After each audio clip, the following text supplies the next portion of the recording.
ano eh. Nakainom ka na din? Lasing ka na din? Dahil kakausapin ko yung dalawang mag-asawang ito.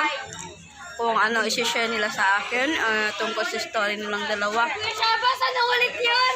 Nabigit ko sa tutorial sa mga barbecue niya at ginanggang. Kanina kumakain po ako ng ginanggang. Ngayon kumakain ulit ako. Dahil namiss ko yung ginanggang. Sinugbang sabi. Bisaya pa. Ginanggang yun. Ma-order siya. Sila, uminom po sila ng juice na may gin. Busy pa yung busy pa po yung natin. Busy pa sa tutorial. Yung interviewin natin. Naputol yung interview natin kanina. Yung about sa story nila. Story niya noong high school. Uy! Uy! Hi! Akala ko sino. Hello, Raz. Thank you. Yung huminto tayo nung sa high school. Yung tungkol sa ano, manililigaw sa'yo. Dami nang ligo sa kinday. Ikaw ate, pag maniligaw Ay, beautiful girl ako dati. Okay.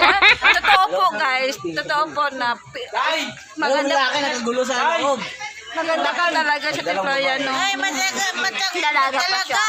News ako. Uy, news sa Yubi? News ako sa high school. Uy, news! Wow! Ngayon pa alam guys na news po. Talagang totoo naman. Kung makikita niyo po sa picture, isa po siya Tiployan ang pinakamaganda sa mga kapatid na Timinda. Ito po yan. Naganda din naman siya ngayon. Maganda ako. Tapos te.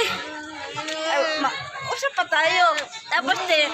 Tapos na-meet mo yung papa ni Kenneth eh. Saan naman ang papa ni Kenneth? Yung papakil ay ko sana magpakasal. Ayaw mo pakasal sa kanya. Bakit? Kapatid yun eh. Ingi. Hindi, pinsan. Pinsan niya ang papa ni Kenneth. Ayaw magpakasal kasi bakit? Ay ko na magpakasal ng mga ganyan-ganyan.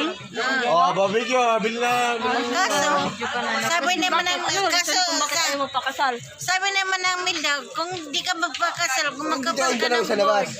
Ikaw. mo, alam lisensya mo, hindi pwede na ganyan. Ay! Mga lasing na.